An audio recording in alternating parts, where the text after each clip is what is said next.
Yeah, the Monday edition, Mr. Relevant, presented by Door County Distillery. I'm Alex Strouf with you from the Gruber offices. One call, that's all studios at the Avenue in beautiful downtown Milwaukee. Producer Tiny Hands, Hunter Vaughn, back at the Everlight Solar Studio in downtown Madison. Also beautiful in downtown Madison. The year is half over. I mean, that is absurd.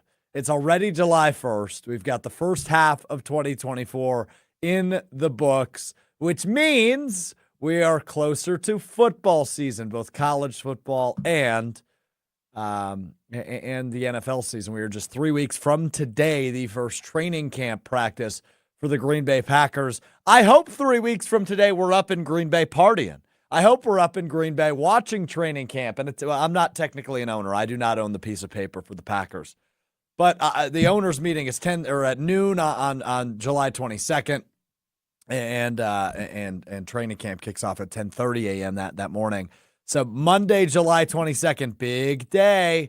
That's only 3 weeks away. We only have a total of, I don't know, maybe 5 shows before then. We have 2 this week, 3 next week, and then 3 the following week. So we have 8 shows until we're talking about real football.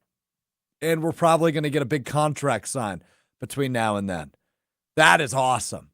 I can't wait, man. And you know, it's funny. Tiny Hands was talking to me off the air. He said it feels like the NFL season just ended.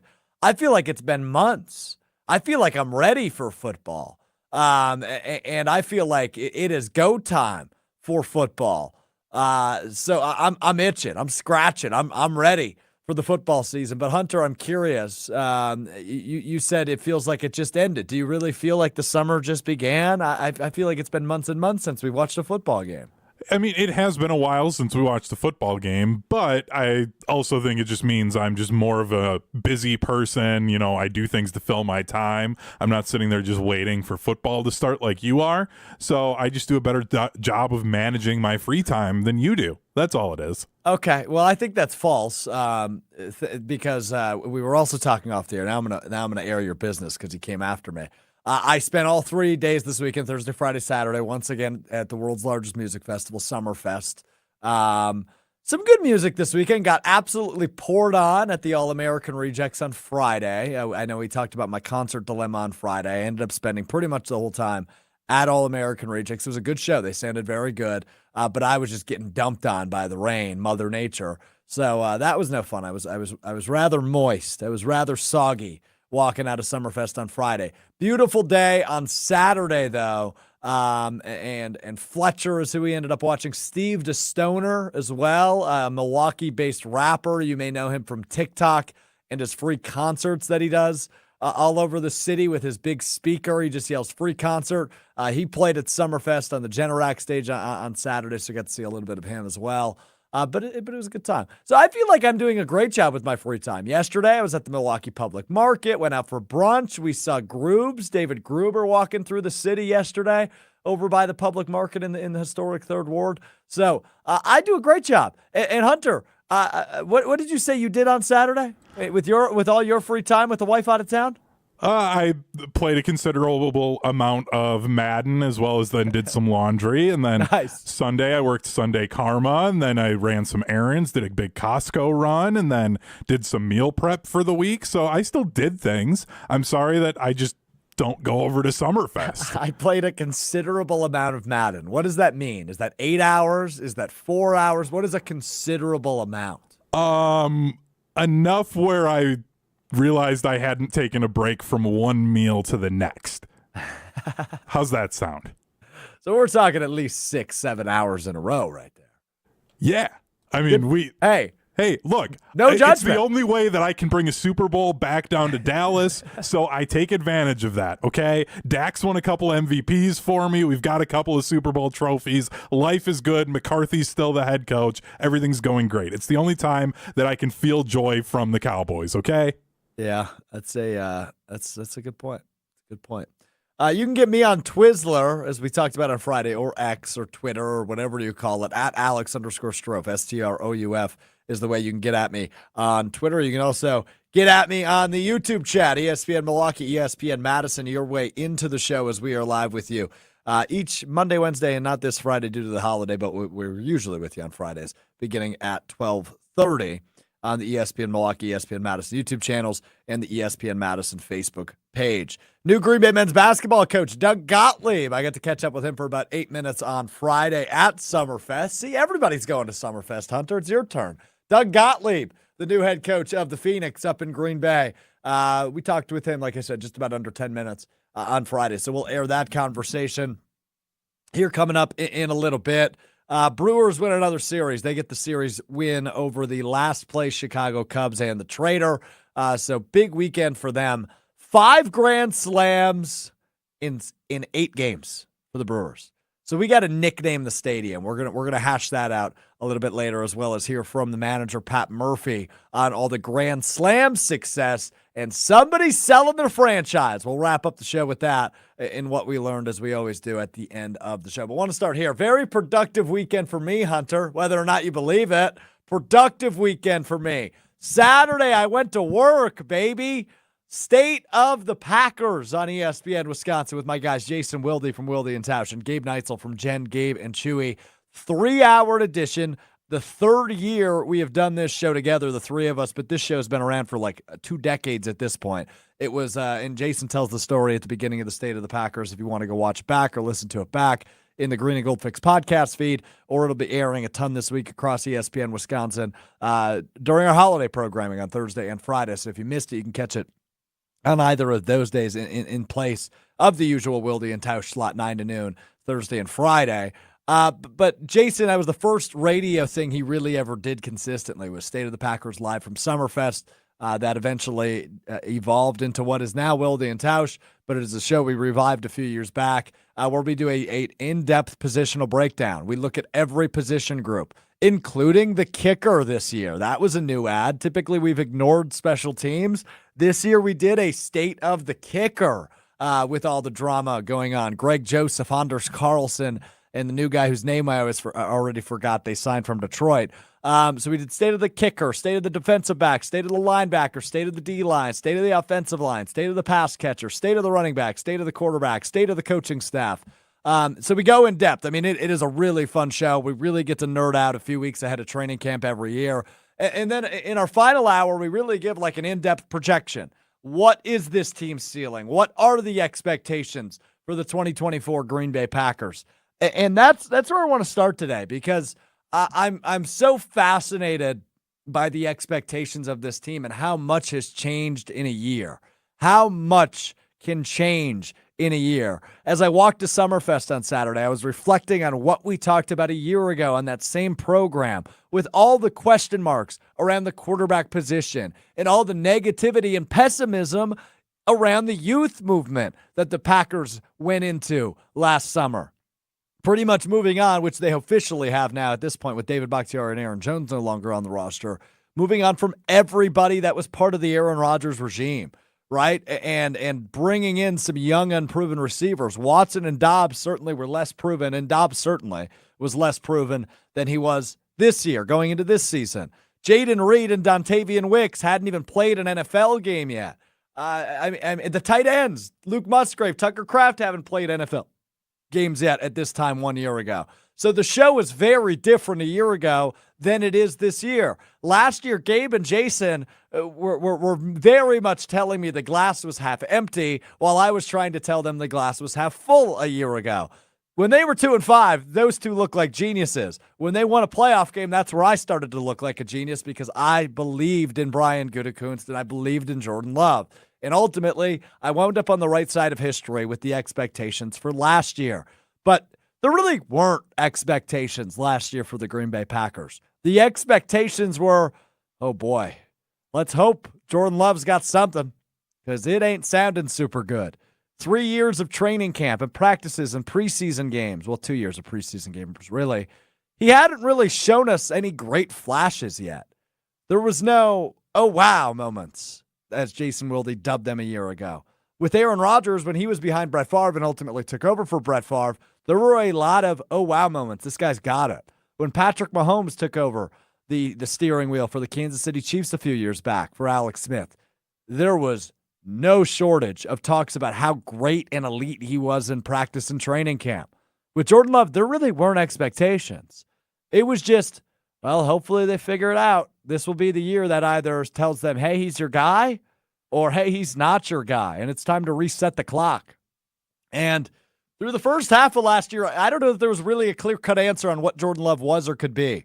But the second half of last year and into the postseason, you know you've got your guy. Jordan Love is the franchise quarterback of the Green Bay Packers. And by the way, they won a playoff game in a year I don't think a lot of people were projecting them to even make the playoffs.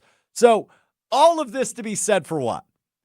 The expectations are back, right? This is not a team that can go 7-10, miss the playoffs, and just be fine. This is a team that has to be nearing, if not at, double-digit wins this season. This is a team that has to be competing all the way until Week 18 for the NFC North throne. This is a team that is expected to be not only a playoff team in the NFC, but a real contender in the NFC in year 2 with quarterback Jordan Love. Those are the differences in just 1 year. You go from not knowing whether this is your guy and whether he's got what it takes to, hey, he should probably be in the MVP conversation. He should probably be leading this to a 10, 11, 12-win team and maybe an NFC North title and probably a couple of playoff wins. This could be a team that plays in the NFC Championship game this year if things go right. Now, there's still question marks, I think the biggest of which is what is the Jeff Hafley defense? Now, everybody's gushing about it. The players are excited about it. But what exactly is this Jeff Hafley defense? How successful can this defense that has tons and tons and tons of first-round investment and now a high-paid safety in Xavier McKinney, how does that translate? How can they become a top 10 defense in the league? How does this offense finally show some consistency? And while Jordan Love and the Packers offense was really good in the second half of last season, there was still some blunders. Let's not forget about that Monday night game against the New York Giants in which Tommy DeVito beat the Packers. And that's after beating the Lions on the road and beating the Chiefs on Sunday Night Football. Consistency was not something the Green Bay Packers knew last year, especially offensively. It looked better in the second half of the season, but it was not good. So we will see. When it comes to Jordan Love, what will he get when it comes to his contract? I would imagine it will be close to $57 million. But that's the part I'm intrigued by. Hopefully it gets done. But the Love expectations are completely different than they were a year ago. Hunter, go ahead. Oh, I was just going to ask you before we moved on to Jordan Love, as you're talking about consistency with this team, looking at their schedule, when they've got this run in the middle of the season where they've got the Texans, the Jags, the Lions at the Bears, the 49ers, the Dolphins at the Lions, at the Seahawks, that's where you'll know if they're consistent or not. Because if they struggle and they're up and down through that, of those 8 teams, 6 of them are probably legitimate potential playoff teams, maybe even 7 of them. So that's where you'll know what the team is. And if they figured out the consistency end of things, because you're right, their highs, they were one of the best in the NFL. But their lows, they looked like a top 10 drafting team. So I think by the middle of December, you'll know if they're going to be consistent or not. Yeah, for sure. I mean, and it's funny you say that because you remember a year ago when Mark Murphy said, hey, we'll know what Jordan Love is about midway through the season. Now you'll know what consistency level to expect, both with Love, the Packers offense overall, and really, I would just stick that to the offense because I think the defense, when it comes to consistency, is going to take longer than just half a season. It's going to take longer than 8 games to really have a consistent defense. So we will see what happens with that. All right, we got to get to Doug Gottlieb, the new head coach of the Green Bay Phoenix, Green Bay men's basketball team, national radio host, but also now the head coach at Green Bay. He was at Summerfest on Friday. I got to catch up with him a little bit, talk about the first, it's been about a month or 2 now on the job for him. So we'll dive into that coming up next. But first, got to tell you about our presenting sponsor, our friends at Door County Distillery, locally produced, handcrafted, and award-winning spirits made locally in beautiful Door County. Everything they do, man, they do it better than everybody else, whether it's that cherry vodka, cherry brandy made with local Door County cherries, whether it's the award-winning whiskeys, the 27-time gold medal award-winning single malt whiskey, the bourbon, the rye whiskey, whatever you like, they got it. Holiday coming up, big weekend coming up, a lot of tailgates happening, a lot of parties, a lot of gatherings. Elevate it right with Door County Distillery. Visit their website, doorcountydistillery.com. Find the retailer nearest to you, as well as a huge list of unique cocktail recipes on their website. You can scan the QR code on the YouTube stream right now to find it. It's doorcountydistillery.com. We step aside for 60 seconds. When we return, the new head coach of Green Bay men's basketball, Doug Gottlieb, joins me. It's Mr. Irrelevant. I'm Alex Strouf. I'm back at the great Door County Distillery here in Carlsbad with my friend Rob from Door County Distillery. We're making, it seems like a summer drink here, Rob, a cherry Cosmo. Exactly, just our twist on a regular Cosmo. Obviously Door County, so have to stick some cherry into it. Have to stick some cherry into it with the cherry vodka from Door County Distillery, made with local cherries, right? Yep, made with the Montmorency cherries we're known for here in Door County. I love it. Let's get to it. What do we got to do? All right, so first, obviously the cherry vodka. We're gonna add 3 ounces of that. Next we'll go to triple sec, 1 ounce of that. Need it for a Cosmo. This is actually just cranberry juice, 1 ounce of that, half an ounce of the lime. The Boston Shake, I've Make sure learned. it's, ready to go. That's such a cool little trick. Shake it up. Shake it till you feel like it's shaking well enough. Strainer. I like that color. That looks like summer. Cherry Cosmo from Door County Distillery. Cheers, Rob. Cheers. Tastes like summer to me. Visit doorcountydistillery.com to find the retailer nearest you, as well as a huge list of unique cocktail recipes. That's doorcountydistillery.com.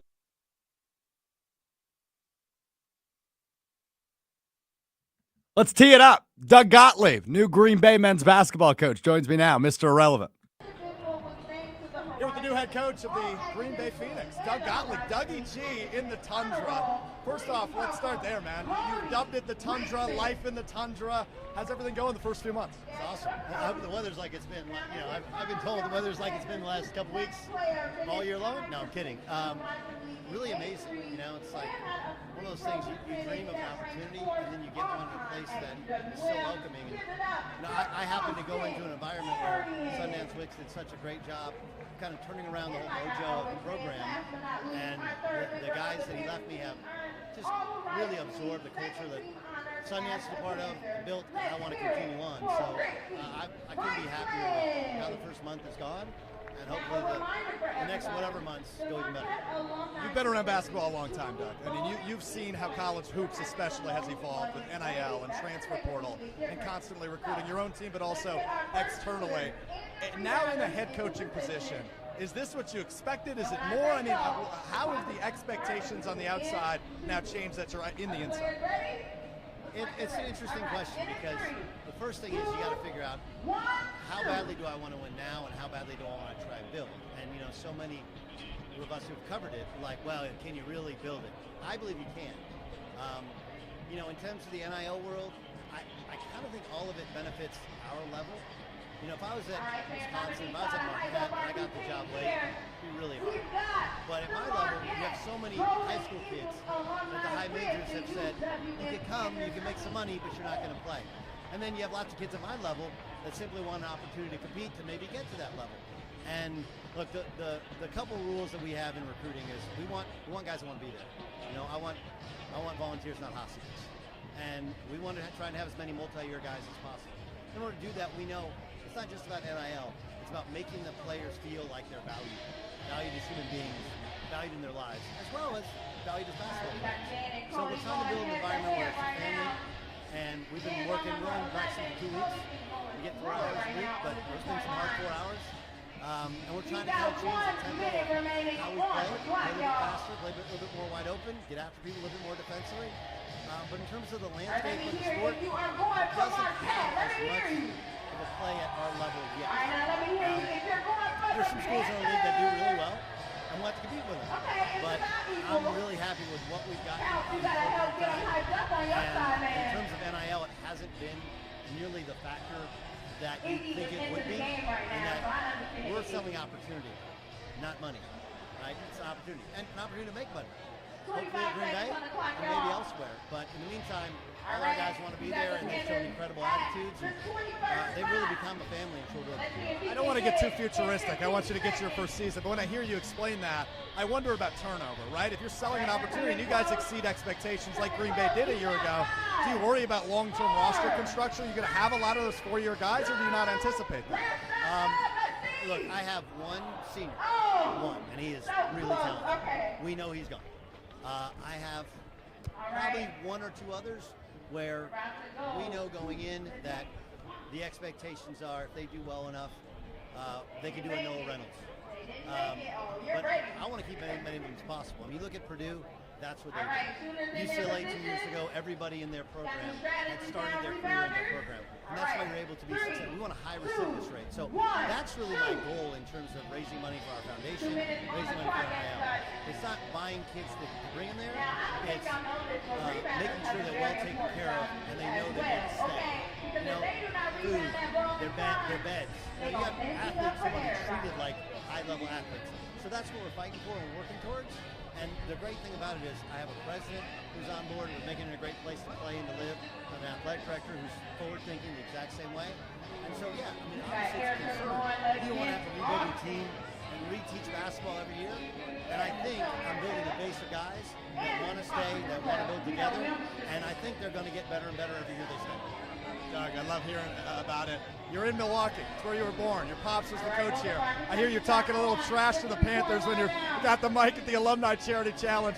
But what's it like being back in the birthplace, an arch rival of the place your dad coached? That's got to be pretty surreal. It really is. I mean, there's a lot of different, you know, on one court. Okay, so my brother recruited Ben Bruss. I played against Kirk Penny in an exhibition game at Wisconsin. My dad had an exhibition team. Tony Bennett actually worked out with us the night before he was a manager. Mr. Gruber, David Gruber, like Steven came and played for my dad with Jerry 2 summers in a row. So as much as I haven't lived in Wisconsin since I was 6 years old, it's super strange to see all these familiar faces and feel so comfortable. And then, like, I remember Summerfest. We used to come back to New York where my dad was from, and then we'd drive through the Midwest and go to Summerfest like for about 5 or 6 years. So it's a weird lifetime full circle thing. And then, you know, I got to go into Lambeau the other day, and I grew up as a huge Green Bay Packer fan. It's pretty dope. You're back being a Packers fan, I see. Absolutely. I mean, like, look, I was a Charger fan. So it's still AFC, so NFC, but, I mean, why was I a Charger fan? It's because the Rams, because I like misery. That's what it is. They find new and inventive ways to lose. So I'm all in on the Packers, all in on the G. I think the biggest thing about your hiring that blew up nationwide was the balance of hosting a national radio show and being a head coach of a Division I program. You've talked about it endlessly. I'm just curious, how is the balancing act going? Because it's a lot. Both are a lot. Yeah. This time of year is actually harder, I think, than football and basketball season. No, because there's just not a lot to talk about, right? Whereas when you do a national show, even when you do a local show, you kind of know the 3 or 4 topics, right? It's not that hard. You know, you get up, you prep for it, talk to your producer, then you go to work, then you circle back, have a meeting on the phone, and then you get ready to work. So the rhythm of it I've gotten, but it's a little bit more gymnastics right now because it just hasn't, the NBA playoffs didn't give us a lot. You know, a lot of Caitlin Clark, some Olympic talk, you know. We'll see when Jordan Love gets his new deal. I mean, outside of that, there's just not a ton. Football season, like the rundown kind of speaks for itself. You know what you're doing. So the balance, the first week, I'm not going to lie to you, I was overwhelmed. The number of text messages, the job, I didn't have a full staff. I struggling to get my roster. You know, how many do I have? What do I need to go get? But now we got balance, now we got a team, now we got a staff. We're starting to work through everything, and the timing of it, the rhythm to it. Once you get the rhythm, it's pretty easy. I've been a multiple job guy. I'm sure you have as well. So, not my first rodeo. It's actually really good for me mentally because I say yes to everybody, say yes to everything. So this has made it so I have to say no. Hey, these are the hours I need to prep. These are the hours I need to do basketball. I may have a window in the afternoon. I hope you're sleeping. I sleep when I'm dead. Appreciate you, bro. This is great. There you have it, Doug Gottlieb, the new head coach of the UW Green Bay men's basketball team, on all things transfer portal NIL. And yeah, as you could hear, that was right behind the Alumni Charity Challenge shootout that Summerfest holds every year between UW Green Bay. A couple of legends there, by the way. Kiefer Sykes, Carrington Love, representing Green Bay, and Doug Gottlieb was there to support UW Milwaukee, Marquette, and Wisconsin. I'll do that every year, raise a ton of money for charity. It's a really cool event that they do annually there at Summerfest. So appreciate Doug Gottlieb taking some time. But yeah, we were you could still hear the MC in the background, but you could pick up enough of what Doug was saying there on some of the recruitment stuff that goes on up in Green Bay. And it's such a, I asked him about the national radio show, and I don't know, he didn't really give me an answer on how he balances that, because I imagine it's more of a balancing act than he, said it was there. But the recruiting and the international recruitment, and I asked him about the fact of, trying to balance a roster this year, but also understanding that if things go well in Green Bay, that's going to lead to opportunities at Power 5 schools, or I guess it really is Power 5 in basketball now with the Pac-12 being dead. And I'm curious how that plays out, because you saw it a year ago at Green Bay. If you follow the Horizon League at all, they had a really good season. And Sonny Wicks, after one season, goes back to Wyoming, takes over the head job there. And a bunch of the players leave. Noah Reynolds was one of the better players in the conference. He leaves after a season. So I'm just curious to see how that plays out, not only at Green Bay, but at mid-majors all over the country. Because the trajectory and the changing landscape of college athletics is really unique and interesting. And I thought Doug Gottlieb had some good information on that, Hunter. Yeah, and I think that Green Bay could be in a spot where this might be a recurring thing, where they're, unfortunately, maybe looking every few years, new coaches, you're going to see guys leaving. But if you're built properly in the administrative end of that, I think they'll be able to keep finding these Sonny Wickses, and then hopefully Doug Gottlieb is able to do well and still have a successful team. So the program itself will be able to consistently be a good program. And then that's just the reality of what college basketball might be now, where mid-majors, they lose their best guy every year. They got to find somebody new each year, but it's then up to the administrative, or that front office, to be the ones that kind of figure things out and are the stability piece of it, where it used to be the head coaches and some of these players who you would see redshirt their first year coming in. They play for 4 years. You really get to know them as a fan, where now you may only get a guy for a couple of years and then he's off to a Power 5 school.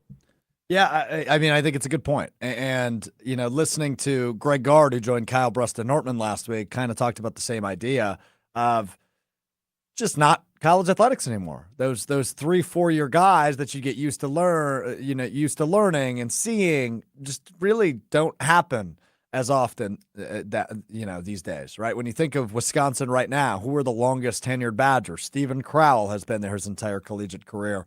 That's about it, right? Max Klesman enters his third year, but he didn't start his college career at Wisconsin. He started at Wofford.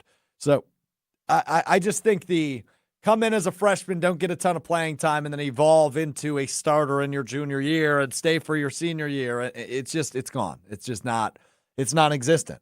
And, when you look at the Blue Bloods, the Dukes, the North Carolinas, the Kentuckys, the Kansases, those have always been, in a way, right, like 1 or 2 years and done, go to the next level, go to the next thing. That's not abnormal for them. But when you look at a mid-major like Green Bay, or you look at a Power 5 team like Marquette or Wisconsin, you just don't get those 4-year guys like you did 10 years ago. And I don't expect that to ever be back to what it was. It's more professional than it is amateur now, because there are all these NIL deals and all these contracts of sorts that you can pay somebody to come play for a year, but then if they have a really good season, a la AJ Storr, right? He goes from St. John's, goes to Wisconsin, now goes to Kansas, because the money just keeps going up. And that's just the state of college athletics now. And I think that'll predominantly more be the case in college basketball, but it certainly trickles into college football as well. But before we get to Brewers, and as we react to that conversation with Doug Gottlieb, we got to look at another college team in the state of Wisconsin, and that would be the Wisconsin football team. Luke Fickell is on an absolute tear when it comes to recruiting the last month. When it comes to the class of 2025, they are stacked. I mean, they are getting 4-star recruits all over the country. They get the top-ranked prospect today in Massachusetts, an interior offensive lineman. Luke Fickell is changing recruiting, changing the culture, and everything he said he would do, he is already doing before year 2 as the head coach of this program. They said they would hit the recruiting trail hard, not only Wisconsin, but surrounding states and all over the country, and they have lived up to the hype when it comes to that. So recruiting doesn't always translate, right? When you think of some of the highest rated prospects in Wisconsin Badgers football history, a lot of them haven't panned out. But it is a good start when you're trying to build something like Luke Fickell and his staff are. And now in entering year 2, they are on an absolute tear, Hunter. And I know you keep a close eye on this. Yeah, it's been awesome. And I just keep thinking back to, and I hate to throw him under the bus again, but, Tom Oates was very bothered by, and there's been a lot of people bothered by the lack of in-state recruits who have been coming in and committing. But I think about a guy here in the Madison area, if you follow our Prep Mania coverage at all, Trey Poteet. He's a corner and wide receiver at Verona, 4-star guy. He committed to Tennessee over Wisconsin, and quite honestly, it felt like it was because he's probably going to have a better chance of having less competition at an SEC school than he will at Wisconsin.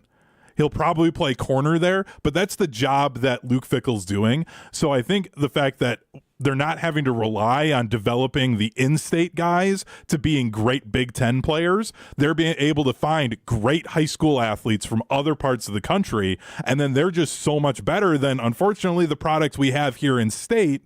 And then if he can develop them the way that he had at Cincinnati and the way that Wisconsin has historically, it's just going to elevate this program even more. I'm super excited about it. I know I'm a huge homer when it comes to Wisconsin football, but I can't wait for this season to start. I think they're going to be really good this year, and the future is looking really bright for this program. I got to give you credit right there, Hunter, because I as you know me, ADD, I was holding a pen before. It just slid out of my hand mid-sentence as you were talking there, and you did not acknowledge it for 1 millisecond. So well done by you to keep rolling. But I honestly didn't even see it. I was so locked in talking about the Badgers. You did good. You did good. You made a very good point. You gave a lot of good praise, well-deserved praise for the Wisconsin Badgers. But I got very distracted by the pen that slid out of my hand, and I don't know where it disappeared to, so I'm not picking it back up. I need to fidget with something. And if you've watched this show long enough, you know I usually have a pen in my hand, or now I have a stress ball in my hand. I need something. I'm a fidgety guy. I can focus, I can talk, but when stuff like that happens, it takes me completely out of it. So well done by Hunter. This is why we have him around, to keep the show on the rails when I often try to derail it from the rails.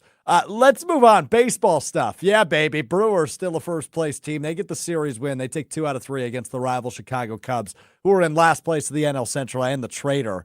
But now this has just become a new series on the show, which I don't know what we're going to dub it. I know we've dubbed Pat Murphy Wisconsin's dad, but everything the guy says is just incredible. But how about this for a stat? After Bryce Terang's grand slam yesterday in Game 3 against the Chicago Cubs, as the Brewers get ready to travel to Colorado to take on the Rockies and have Garrett Mitchell rejoin the team to start the month of July, they have hit 5 grand slams in the last 8 games. Let me say that again. 5 grand slams in the last 8 days. I mean, that is an unbelievable stat as Bryce Terang launches a go-ahead grand slam yesterday against the Chicago Cubs to ultimately give the Brewers another win.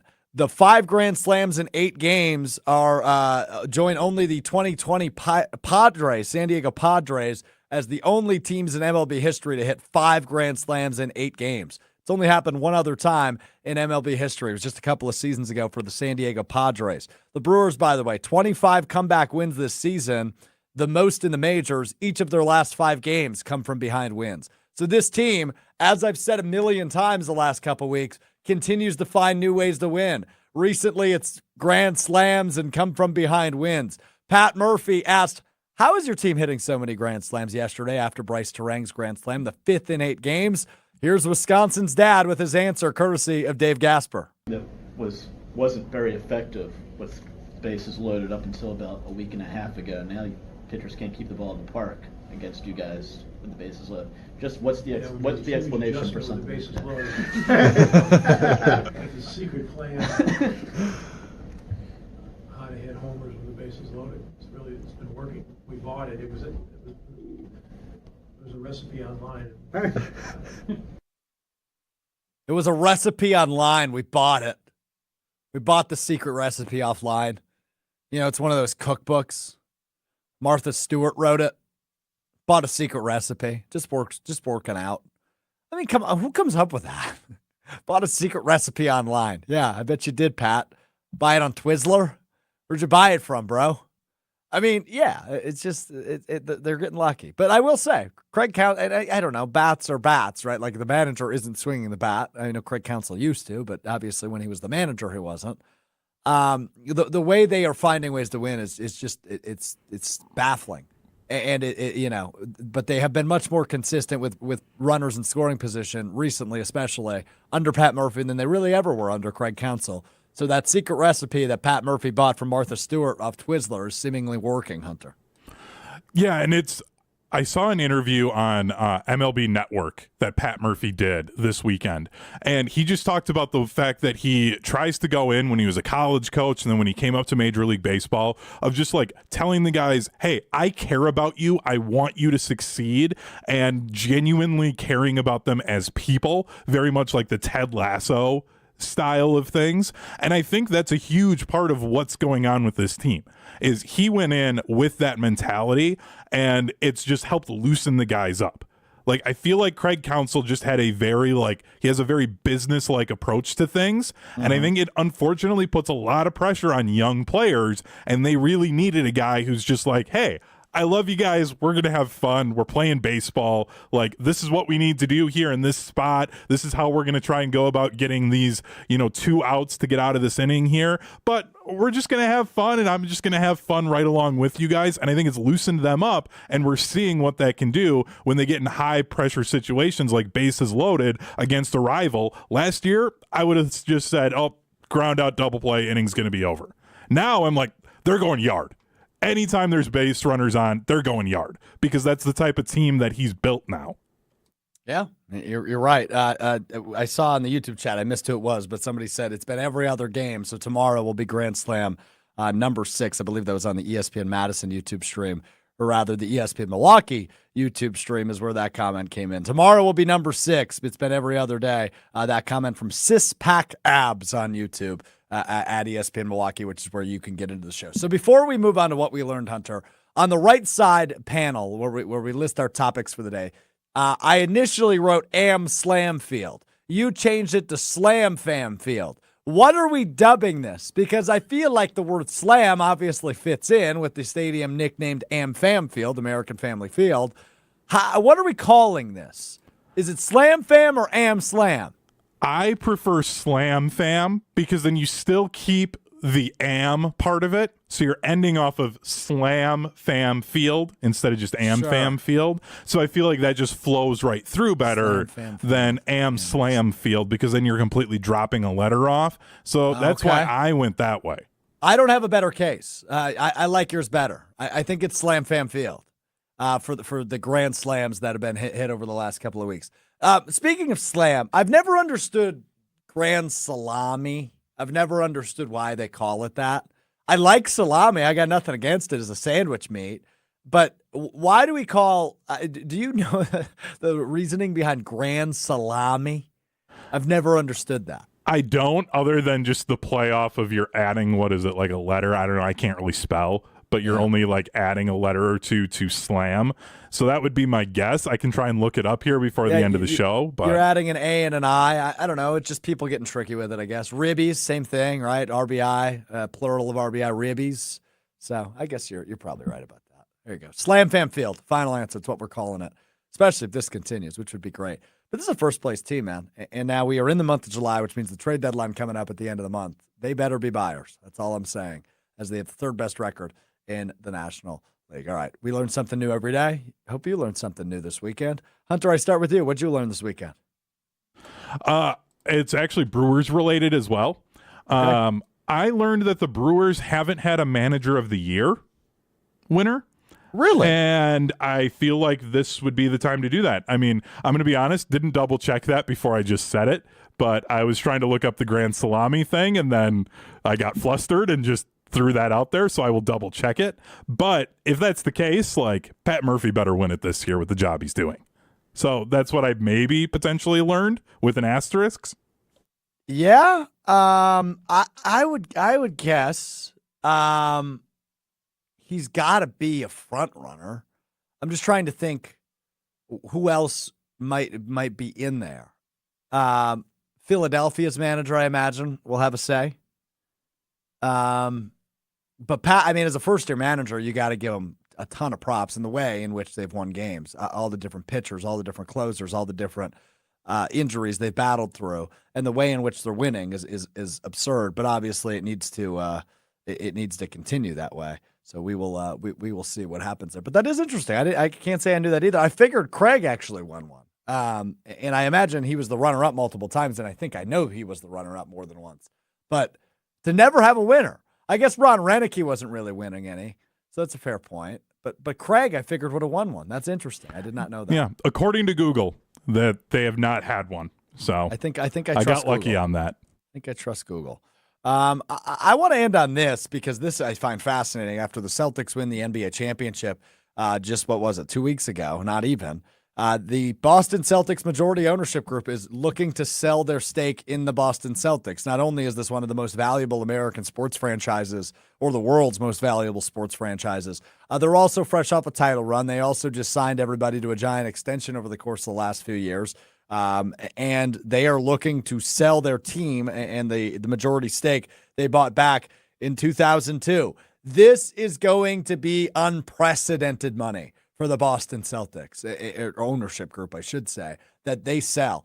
I don't know how many B's or what's after trillion. I don't know that it will be that much, but it's going to be a lot of billions and a lot of money I will never see in my life. And I don't even know who has money for this because this is going to be the highest sold sports franchise ever, especially majority stake. When it comes to the Boston Celtics, fresh off a title run, it's the right time to sell. Your value is likely much higher than it was even 3 months ago for the Boston Celtics, who are looking to sell after winning the title just a couple of weeks back. So that is what I learned, that the Boston Celtics are planning to make the franchise available for sale, according to ESPN's Adrian Wojnarowski. And that is going to be a lot of money. Yeah, I would guess that it's going to be something where like the Wahlbergs join a group of other like famous Boston people, or like maybe Tom Brady joins them as well. And you're going to get like this huge list of like notable people in Boston all kind of pooling together for that.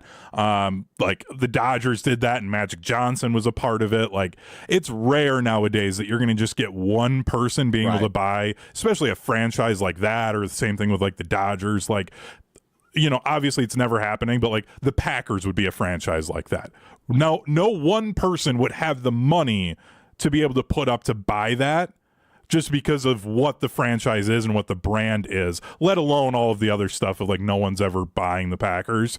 And that it's going to be like a huge number of people that will go together to be majority owners, but then they're really like minority owners. It's going to be weird. But yeah, it will be a crap ton of money.